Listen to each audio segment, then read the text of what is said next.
Chronicles of Narnia, The Last Battle by C.S. Lewis, Chapter 3, The Ape and Its Glory.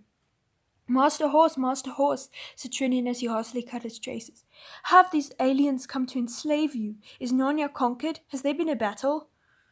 No, sire, panted the horse. Aslan is here. It is all by his orders. He hath commanded. We're danger, king, said the jewel. Trinian looked up and saw that the Calamines, mixed with a few talking beasts, were beginning to run towards them from every direction. The two dead men had died without a cry, and so it had taken a moment before the rest of the crowd knew what had happened. But now they did. Most of them had naked scimitars in their hands. Quick, on my back, said Jewel. The king flung himself astride of his old friend, who turned and galloped away. He changed direction twice or thrice as soon as they were out of sight of their enemies. He crossed the stream and shouted without slackening his pace, Whither way, sire? To Chair Paravel? Hold hard, friend, said Trinian. Let me off. And he slid off the unicorn's back and faced him. Jewel, said the king, we have done a dreadful deed. We were sorely provoked, said Jewel. But to leap on them unawares, without defying them, well, they were unarmed. Faugh! We are two murderers, Jewel. I am dishonoured forever. Jewel drooped his head. He too was ashamed. And then, said the king, the horse said it was by Aslan's orders. The rats said the same. They all say Aslan is here. How if it were true? But, sire, how could Aslan be commanding such dreadful things? He is not a tame lion, said Trinian. How should we know what he would do? We who are murderers. Jewel, I will go back. I will give up my sword and put myself in the hands of these Calamines and ask that they bring me before Aslan. Let him do justice on me. You will go to your death then, said Jewel. Do you think I care if Aslan dooms me to death, said the king. That would be nothing at all. Would it not be better to be dead than have this horrible fear that Aslan has come, and is not like Aslan we have believed and longed for? It is as if the sun rose one day and we were a black sun. I know, said Jewel, or as if you drank water and it were dry water. You are right, sire. This is the end of all things. Let us go and give ourselves up. There is no need for both of us to go. If we loved one another, let me go with you now, said the unicorn. If you are dead, and if Aslan is not Aslan, what life is left for me? They turned and walked back together, shedding bitter tears. As soon as they came to the place where the work was going on, the Calamines raised a cry and came towards them with their weapons in hand. But the king held out his sword with the hilt towards them and said, I, who was the king of Narnia, am now a dishonoured knight, to give myself up to the justice of Aslan. Bring me before him. And I give myself up too, said Jewel. Then the dark men came around them in a thick crowd, smelling of garlic and onions, their white eyes flashing dreadfully in their brown faces. They put a rope halter around Jewel's neck. They took the king's sword and tied his hands behind his back. One of the Calamines, who had a helmet instead of a turban, seemed to be in command, snatched a gold circlet off Trinian's head and hastily put it somewhere among his clothes. They led the two prisoners up hill to a place where there was a big clearing, and this was what the prisoners saw. At the centre of the clearing there was also the highest point of the hill. There was a little hut like a stable with a thatched roof. Its door was shut. On the grass in front of the door there sat an ape. Trinian and Jewel, who had been expecting to see Aslan, had heard nothing about an ape yet, were very bewildered when they saw it. The ape was of Shift himself, but he looked 10 times uglier than when he lived by Cauldron Pool, for he was now dressed up. He was wearing a scarlet jacket, which did not fit him very well, having been made for a dwarf. He had jewelled slippers on his hind paws, which would not stand properly because, the hind paws of an ape were really like hands. He wore what seemed to be a paper crown on his head. There was a great pile of nuts beside him, and he kept cracking nuts with his jaws and spitting out the shells. He also kept on pulling up the scarlet jacket to scratch himself. A great number of talking beasts stood facing him, and nearly every face in that crowd looked miserably worried and bewildered. When they saw the two prisoners, they all groaned and whimpered. O Lord Shift, mouthpiece of Aslan, said the chief Calamine, we bring you prisoners. By our skill and courage, by the permission of the great god Tash, we have taken alive these two desperate murderers. Give me that man's sword, said the ape. So they took the king's sword and handed it, with the sword belt and all, to the monkey, and he hung it around his own neck and made him look sillier than ever. We'll see about those two later, said the ape, spitting out a shell in the direction of the two prisoners. I've got some other business first. They can wait. Now listen to me, everyone. This is the first thing I want to say about nuts. Where's that head squirrel got to? Yes, sir, said a red squirrel, coming forward and making a nervous little bow. Oh, you are you? Said the ape with a nasty look. Now attend to me. Aslan wants some more nuts. These you've bought aren't anything like enough. You must bring me some more, do you hear? Twice as many, and they've got to be here by sunset tomorrow, and there mustn't be any bad ones or any small ones among them. A murmur of dismay ran through the other squirrels, and the head squirrel plucked up the courage to say, Please, would Aslan himself speak to us about it, if we might be allowed to see him? Well, you won't, said the ape. He may be very kind, though it's a lot more than most of you deserve, and come out for a few minutes tonight. You can all have a look at him, but he will not have you all crowding around him and pestering him with questions. Anything you want to say to him will be passed on through me, and I think it's not worth bothering him about. In the meantime, all you squirrels had better go and see about the nuts, and make sure they are here by tomorrow evening, or, my word, you'll catch it. The poor squirrels scampered away as if a dog were after them. This new order was terrible news for them. The nuts they had carefully hoarded for winter had all been eaten by now, and the few that were left they had already given the ape far more than they could spare. Then a deep voice, it belonged to great Tuscan Shaggy Bear, spoke from another part of the crowd. But why can't we see Aslan properly and talk to him? It said. When he used to appear in Narnia in the old days, everyone could talk to him face to face. Don't you believe it? Said the ape. And even if it was true, times have changed. Aslan says he's been far too soft with you before, you see.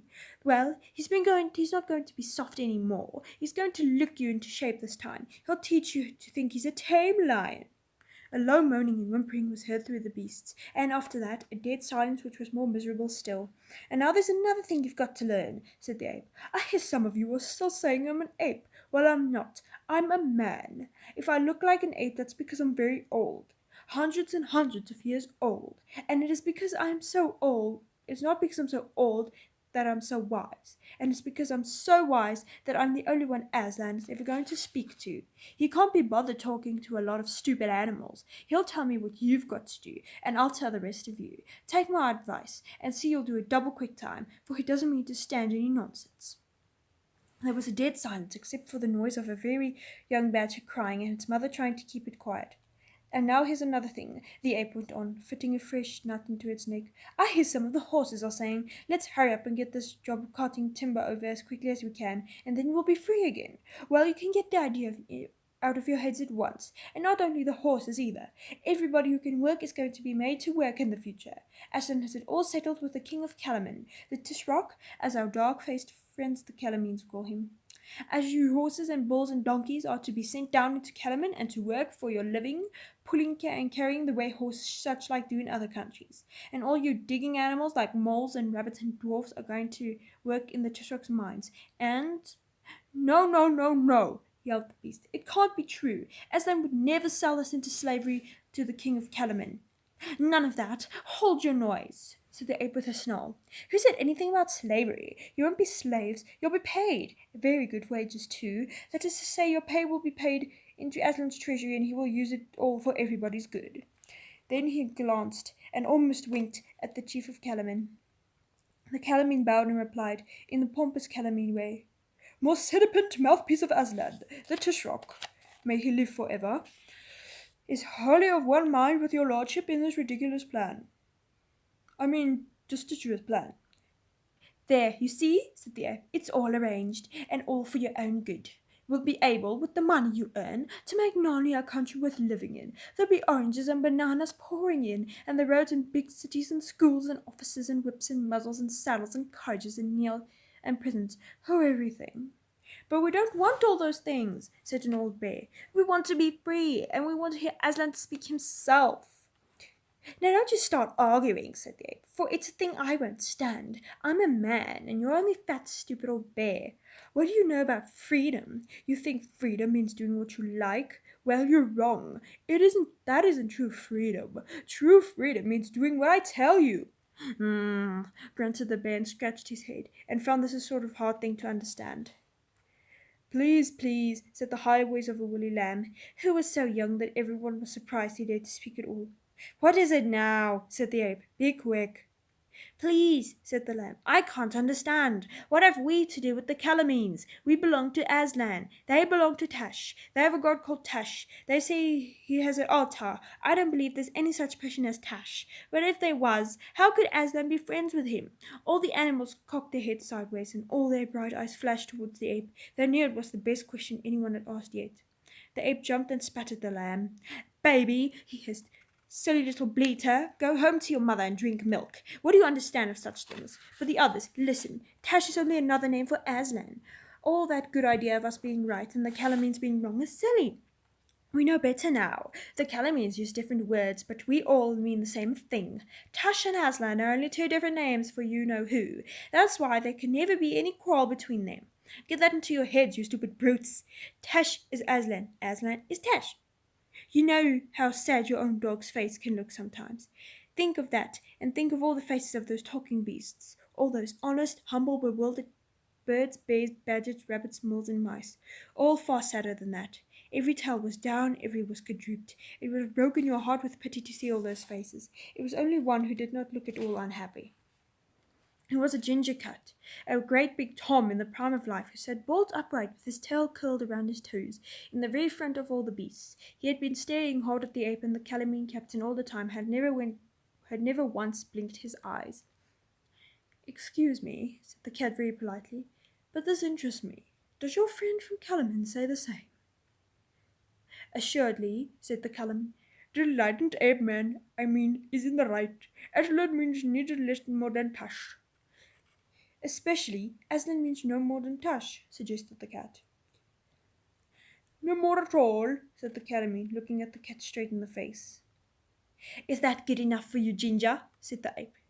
"Oh, certainly," said the ginger coolly. "Thank you very much. I only wanted to be quite clear. I think I'm beginning to understand."